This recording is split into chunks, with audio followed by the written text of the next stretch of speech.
The town square in Uvalde has all the signs of holiday cheer, but still signs that something is missing. Instead of presents, 21 angel figurines sit under that tree to mark the 21 killed by a gunman in May. For many of those families still struggling with that loss, there's an ongoing fight for transparency and accountability.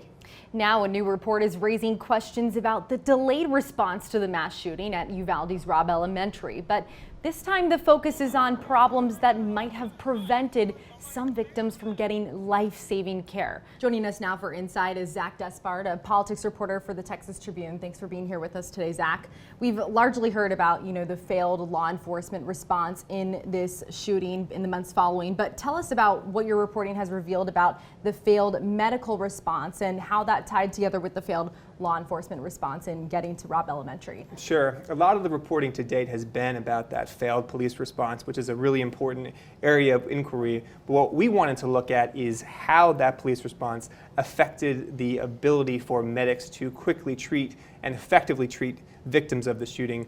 What we found out from talking with law enforcement and medical experts is we already know that the police really failed to take charge of the incidents and coordinate that response. They also did not effectively coordinate with medics. So what that meant, first and foremost, that huge delay, that 75 minutes where they did not confront the gunman and ultimately end that shooting, that was a lot of time when victims were in trouble, were wounded, but did not get care. So that lost hour for medics really made it hard for them to do their jobs.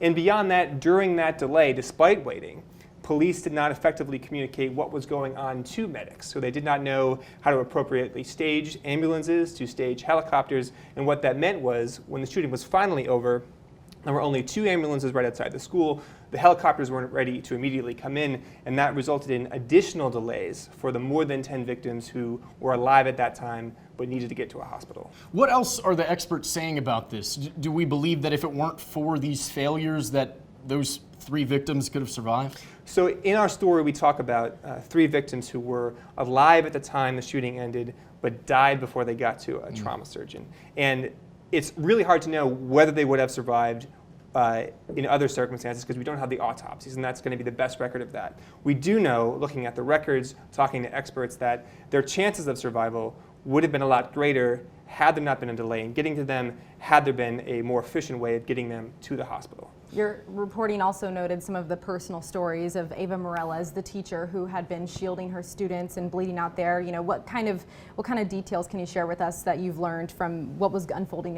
in that classroom after they got shot?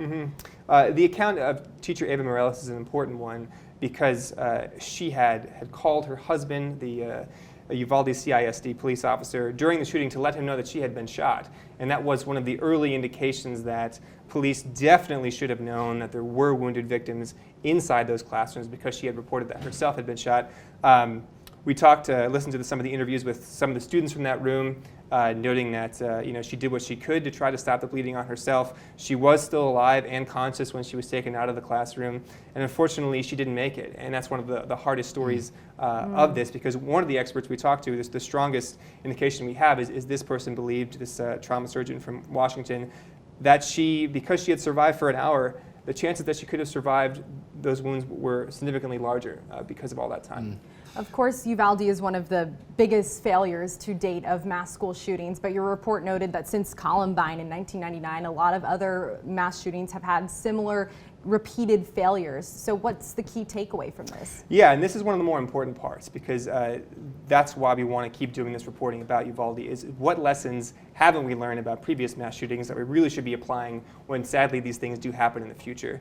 Repeatedly, when talking with experts about mass shootings, about mass casualty events, they had said police, fire, and EMS do not do a good job of coordinating together. There is this idea that police will handle a scene, medics will wait, and then when the scene is clear, the medics will go in.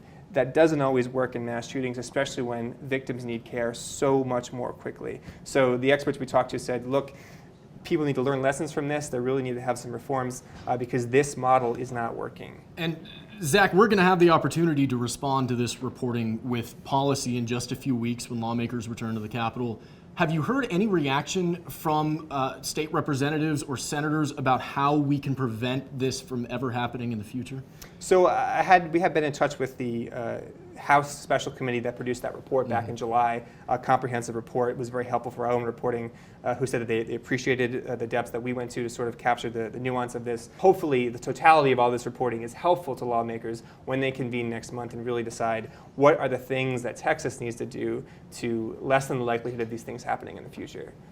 All right, Zach Despard from the Texas Tribune, thanks so much for joining us, and thank you for your reporting. Thank you, guys. And a legislative group formed in the wake of the Robb Elementary School shooting in Uvalde just released a list of what the state should do to protect students from school shootings.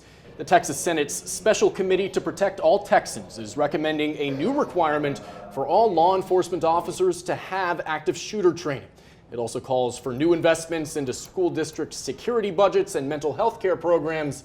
But notably, the committee did not recommend Texas raise the age to purchase assault weapons from 18 to 21.